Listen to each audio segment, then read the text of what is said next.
Most DAWs come with a standard parametric EQ, and for a lot of people, that's all they need. In fact, it makes you wonder why there are so many different brands of EQs out there. If they all do pretty much the same thing, what's the point of all these models? Well, as it turns out, even though EQs may often share a similar set of controls and functions, they don't all do things exactly the same way. Differences in design result in one EQ having a distinctly different sound from another, even with identical settings and applications. This can be chalked up to a number of factors.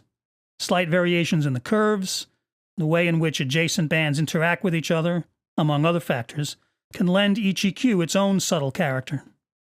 With hardware EQs, or virtual EQs that emulate hardware EQs, the components used, like tube-based gain circuits, may contribute to the sonics. This is even more the case with EQs that don't share the standard parametric design. Many classic EQs and their modern software emulations may have fewer bands and more limited frequency range options, or Q controls, and this will tend to push those models toward a certain tonal signature. Here's a couple of examples. There are lots of emulations of classic console EQs. The most popular of these include the EQ sections from classic British consoles like the SSL 4000 series boards, like these 4000E and 4000G EQs from Waves. There's EQ derived from vintage Neve consoles, like the many emulations of the Neve 1073, including these from Universal Audio. And there's the 550 series EQ from the American-made API consoles. Neve, with its broader curves, has a reputation for being smooth but present. The SSLs are known for a more aggressive quality, tight and crisp. And the API's proportional Q design lends its own distinctive response. A proportional Q design, by the way, is a type of EQ where the bandwidth, the range of frequencies affected around the center frequency, is preserved as the amount of boost or cut is increased. Due to the way EQ bandwidth works in a standard Q design, the band widens as more gain, positive or negative, is applied. The proportional Q design doesn't do this, as you can see. As a result, larger boosts and cuts will sound different, even if all other aspects are the same, which they probably aren't anyway. The three examples I just gave are solid-state designs, or virtual emulations of them, but they all incorporate circuit differences that also contribute to the specific character of each. Tube-based EQs, naturally, will often have a warmer overall character.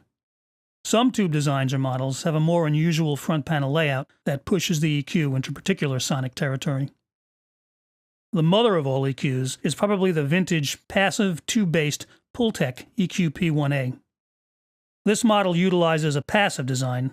That means that there's no actual gain in the EQ. Both boosts and cuts are actually achieved by varying degrees of attenuation, and then an overall gain boost is applied via tube circuitry to bring the signal back up to unity gain. The components utilized, inductors, transformers, and tubes, all contribute a certain amount of euphonic distortion, otherwise known as warmth and presence. In fact, with the actual hardware units, people would often pass signals through them even without applying any boost or cut, just for that elusive quality. The best of the many hardware and software emulations of this classic design, and others like it, capture this, along with the unique front panel layout. As you can see, there are both boost and cut controls for the same band.